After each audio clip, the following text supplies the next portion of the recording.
தமிழ் பேசும் அனைத்து உள்ளங்களுக்கும் இனிய வணக்கம். நமது சேனல்ல பார்த்தீங்கன்னா, தினமும் நடக்கக்கூடிய பல்வேறு செய்திகள உடனுக்குடன் பதிவேற்றம் பண்ணிட்டு வரோம்.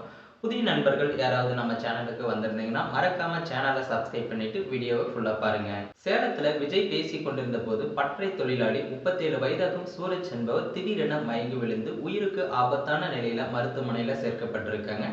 சேலம் சீலநாயக்கன்பட்டி கேவிபி கார்டனில் தமிழக வெற்றி கழக நிர்வாகிகள் கூட்டம் நடந்திருக்கு. இந்த கூட்டத்திற்காக காலை 10 மணி முதலே நிர்வாகிகள் அனுமதிக்கப்பட்டிருக்காங்க. அங்கு நாற்காலிகள் கொடுக்கப்படவில்லை என்ற சில தகவல்களும் வெளியாகியிருக்கு. தண்ணீர் ஜூஸ் பாட்டில் வழங்கப்பட்ட போதிலும் 3 மணி நேரம் வெயிலில் நின்றிருந்திருக்காங்க. இந்த நிலையில விஜய் பகல் 1 மணிக்கு அங்க வந்திருக்காரு. விஜயை பார்த்தது அனைவரும் ஆரவாரம் செஞ்சிருக்காங்க. அப்போது விஜய் பேச தொடங்கியிருக்காரு. நான் ஏற்கனவே சொன்னது போல தேர்தல் களம் ரொம்ப சூடா இருக்கு. இங்க 2 கட்சிக்கு தான் போட்டி. ஒன்று டிவிகே, இன்னொன்னு டிஎம்கே. நான் சொல்றது உங்களுக்கு புரியுதா என கேள்வியும் அங்க எழுப்பியிருக்காரு. இவ்வாறு விஜய் பேசிக் கொண்டிருந்த போதே அங்கிருந்த 4-5 பேர் வெயிலின் கொடுமையால் மயங்கி விழுந்திருக்காங்க. இவர்களில் வடமாநில இளைஞர் சூரஜ் என்பவரும் மயங்கி விழுந்திருக்காரு.